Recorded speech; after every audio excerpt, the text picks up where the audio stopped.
Exactamente a mediados de 1992, el mes de junio, se celebró en la ciudad de Río de Janeiro, en la capital, bueno, de Brasilia, es la capital, pero en la gran ciudad brasileña que es Río de Janeiro, la Cumbre de la Tierra.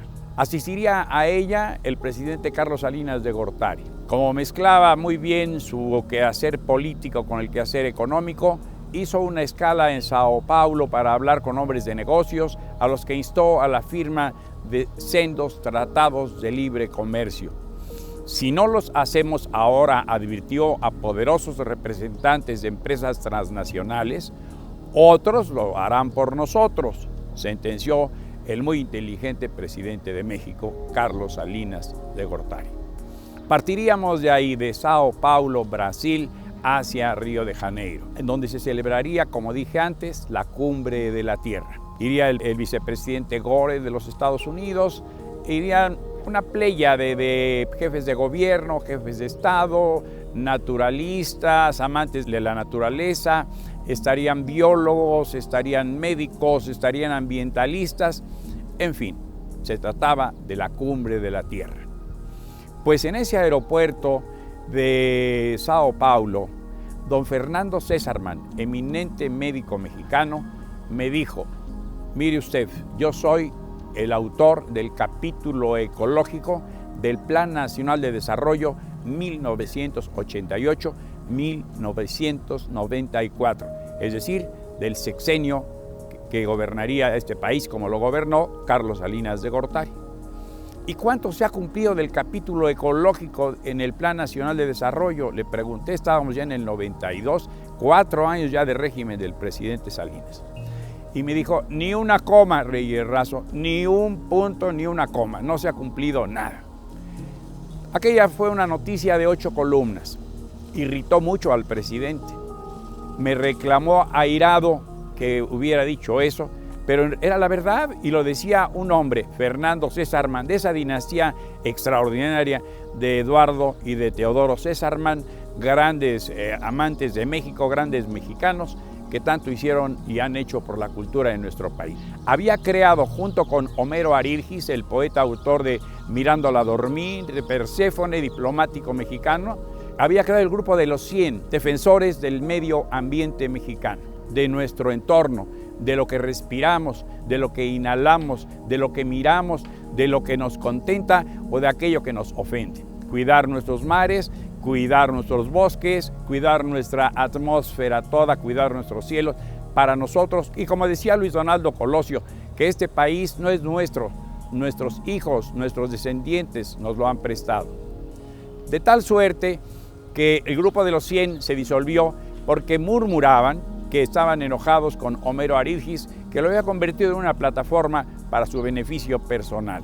Al recordar todo esto y lo que vivimos cotidianamente, del frío al calor, de una lluvia intensa, de lluvias inclementes, de huracanes como el que en septiembre se abatió sobre buena parte del estado de Guerrero y lo destrozó, y si de por sí ese pobre estado estaba en la ruina, pues ahora casi no existe porque tienen más hambre y más necesidad sus habitantes y menos capacidad para salir y comerciar y avanzar y transitar y moverse. Carreteras, puentes, caminos, todo quedó dañadísimo. ¿Qué hacemos realmente para cuidar el ambiente? Más allá de decretar alertas porque está enrarecida la atmósfera, más allá de determinar un no circula que se ha copiado en algunas ciudades del país, de este México nuestro, ¿qué hacemos en rigor para cuidar, para preservar? Si ya no podemos aumentar, hemos deforestado al país. Otra queja de Guerrero, formulada hace 3 días que el presidente Enrique Peña Nieto estuvo en una zona pobrísima y se llama El Grande. Es la parte de la Mixteca más triste, robada, saqueada por aquellos que tiran todos los bosques, como tiraron la Tarahumara, como han despojado a Michoacán, y sin árboles y nuestro ambiente, y el régimen de lluvias y el agua. ¿Y qué vamos a hacer sin agua cuando está el maestro Cohen de la Universidad Nacional Autónoma de México procurando rehabilitar ríos? Resucitar un río lleva 100 años, continuados, sostenidos. Es hora, pues, de cuidar el ambiente. Y no como decía aquel viejo comercial, que si hay Bacardí, hay ambiente, o las cosas están de mucho ambiente. Reyes Razo, servidor. La revista de la universidad, no se les olvide, es muy buena. Hasta la próxima.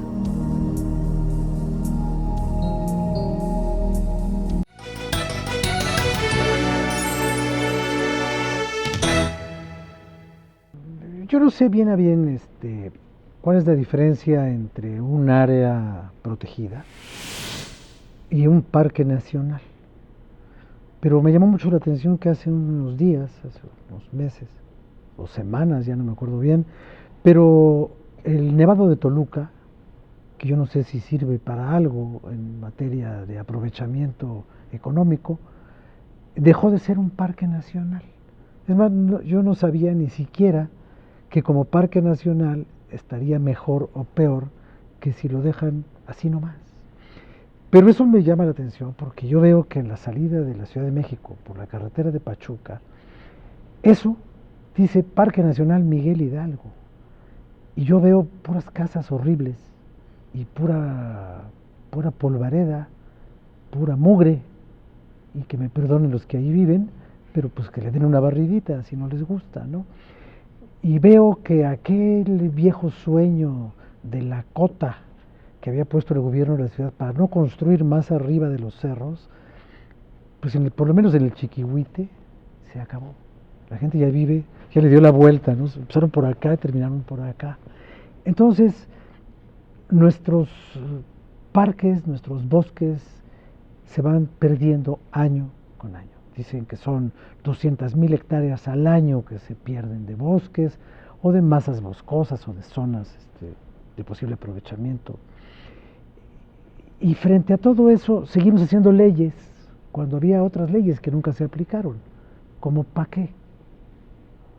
Bueno, yo sé que ustedes tienen que hacer leyes para que les paguen, porque les pagan por hacer leyes, pero ¿para qué las queremos nosotros los que no hacemos leyes?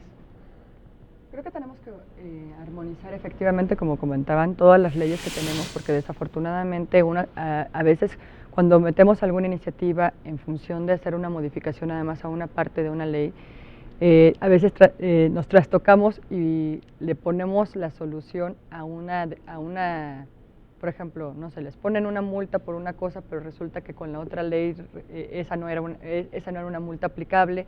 Entonces, por eso es por lo que necesitamos armonizar todas las leyes y buscar la manera de que todas caminen sobre el mismo objetivo y que busquemos la manera de poder sancionar realmente al que está ejerciendo algún daño ambiental. Como comentaban mis compañeras, yo creo que el tema ambiental es un tema que no ve fronteras, no ve partidos políticos, no ve nada, pero que sí está afectando a toda la población. Y necesitamos obviamente buscar la manera de cómo hacerle para que realmente la ley se pueda ejecutar de la mejor forma. En México nos hemos concientizado mucho en el tema ambiental. Sabemos perfectamente bien de que tenemos metas claras para poder combatir lo que es el cambio climático, que es lo que se ha comentado, obviamente de bajar las emisiones que nosotros producimos. No es nada fácil. Efectivamente, México no es el país que más contamina, es un país que aporta la cantidad de emisiones una de las más pequeñas a nivel mundial, pero no por eso podemos obviamente tirar en saco roto lo que necesitamos hacer. Entonces necesitamos armonizar las leyes para que realmente las puedan ejecutar. Sabemos que hay muchas cosas y muchas deficiencias todavía y faltan cosas por hacer. El gobierno federal ahorita está trabajando también en ello. Por algo creó una comisión transversal en todas las dependencias de gobierno para que todos se trabajen y se enfoquen de manera transversal y puedan aplicar para solucionar el problema de cambio climático, en el cual, por ejemplo, uno de los principales problemas que tenemos es la contaminación del transporte público. Entonces, todas las dependencias de gobierno ya están trabajando sobre el mismo sentido para buscar que realmente se pueda ejecutar las sanciones correspondientes, se pueda trabajar y sancionar a quien realmente se tenga que sancionar y reparar los daños que se tengan que hacer. Por eso es por lo que el gobierno está buscando esa parte y creo que mucho hemos colaborado nosotros como legisladores en dar algunas iniciativas y algunas propuestas para que el gobierno pueda buscar la manera de cómo poder solucionar los daños que se han ejercido. Muchas gracias, diputada. Yo siento, diputada, que en este país como que somos somos un poco raros, ¿no? Porque, por ejemplo, el transporte público. El gobierno anterior de la Ciudad de México inauguró un gran eje ecológico, todo el eje central servido por trolebuses. Unos trolebuses que tienen el doble mérito de ser poco contaminantes y además de ser piezas de museo, porque son como de hace muchos años, ¿no? Más ahí los medio arreglaron. Pero al mismo tiempo hicieron 4 rutas de Metrobús y no se les ocurrió hacerlos eléctricos, a pesar de que había una ciudad verde, un proyecto verde, un impuesto verde y todo verde. Bueno, pues la pintura verde resuelve los problemas de la ecología, ¿no? Entonces, ¿cómo hacemos cuando, por ejemplo, para restituir la arena de Cancún que se la llevaron los huracanes, porque se construyó donde no se debía de construir, dejamos sin arena a la isla de Cozumel? O sea, somos como geniales, ¿no? ¿O cómo somos, diputada? Sí, yo creo que acaba de decir algo muy importante. Los hacedores de leyes, que somos las que estamos aquí, y en el lugar en donde trabajamos, que es un lugar maravilloso como es la Cámara de Diputados, pareciera que estamos muy alejados de la realidad que muchas veces vemos en las calles o en el lugar en donde venimos. Entonces, esa es la parte donde vemos cómo debemos también vincular, cuando tú haces una ley, una iniciativa, un posicionamiento, que llegue realmente al lugar de donde eres. En el caso que comentas de cómo se rellenaron playas, coincido con usted en el sentido de que muchas veces hace falta que las personas que son las profesionales y las que tienen el perfil para poder hacer los estudios no son, ¿no? O sea, no entiendo por qué en el caso de la Comisión Federal de Electricidad, que son los ingenieros que hicieron realmente los estudios para colocar la arena, son las personas que hicieron la parte de la recuperación de playas. Pero eso no quiere decir que sean las personas adecuadas. Entonces, obviamente también aquí tienen que ver los gobiernos. Los gobiernos son los que seleccionan las personas, las empresas, y que muchas veces no son los que tienen el perfil, o son profesionistas, o son los que son los expertos. Y ese es el problema cuando se llevó a cabo ese caso de Cancún o de Benito Juárez, para recuperar toda la parte de la costa, porque entonces no previeron que el grano de la arena era completamente diferente el de Cozumel que el de Isla Mujeres, y que probablemente podría ocasionar un problema como fue así. Entonces, la Ley General de Equilibrio Ecológico nos llegó en 1988, cuando se construyeron los hoteles, ya hablando de ese tema, sobre la duna, y no cuando ya la ley dice que debe ser después de la duna. ¿Por qué después de la duna?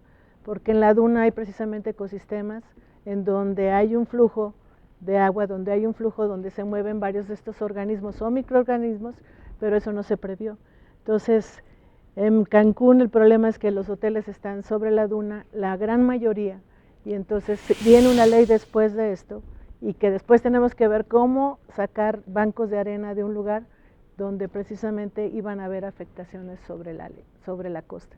Entonces, por eso yo digo, hay un abismo. ¿Cómo tenemos que acercarnos nosotros como legisladores o legisladoras precisamente para resolver problemas que tienen que ver en cómo beneficiar los ecosistemas y que ayuden a sí mismo a una población, a un lugar turístico, y que no puedan haber estas afectaciones?